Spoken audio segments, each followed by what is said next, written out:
أعوذ بالله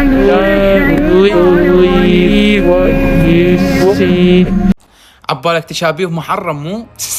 منو كنت تشابيه محرم بالمكسيك؟ طبعا صور هذا المشهد في سنة 2024 وتحديدا في دولة المكسيك. طبعا بهذا المقطع صدقني يا عزيزي المشاهد راح تسمع أمور وتقاليد هذا عقلك ما راح يصدقها.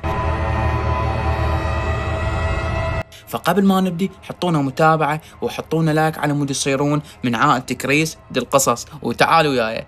شنو هو الشيطان؟ أن الشيطان شكل إلى وجود صورة حيوان، أن الشيطان يتصور كصورة يكلمون يصارعون.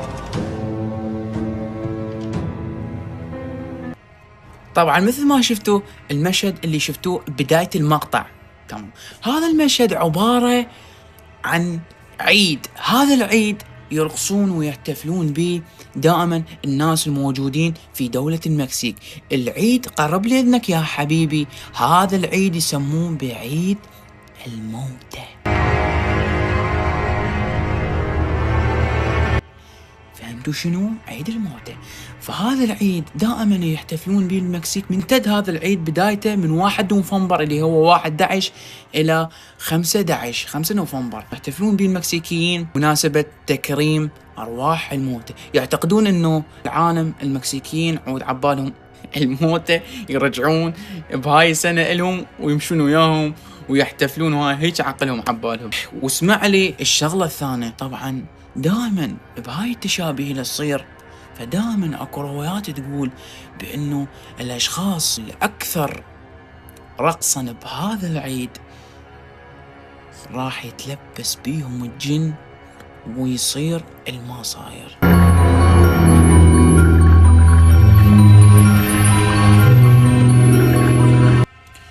فمرة من المرات حسب المصادر في بيرينو الموجودة في المكسيك تقول اكو شخص اسمه فابريانو. هذا الشخص عمره 28 سنة، موجود في احدى المدائن في دولة المكسيك. هذا اكثر الاشخاص نشاطا بهذا العيد. تدرون صار بهذا الرجال لو ما تدرون؟ هذا الرجال كان عنده بيت، فهذا البيت دائما يأجره الكبار السن او اللي عندهم مثلا امراض شيء فيأجره لهم. فمن يأجره البيت اللي هو موجود اللي دائما هو بالمهرجان، تمام، بالعيد وبمهرجان يحتفلون بهذا الشارع يحتفلون اللي يم البيت. فدائما الموجودين هناك بالعيد او المهرجان يسمعون اصوات غريبة من خلال هذا البيت، اصوات مستحيل واحد يصدقها ويقول من هذا البيت. فاكو شخص مرة من المرات مأجر هذا البيت، من مأجره شاف شيء العقل البشري ما مستوعبه. الشيء اللي شافه قدامكم يا حبايبي.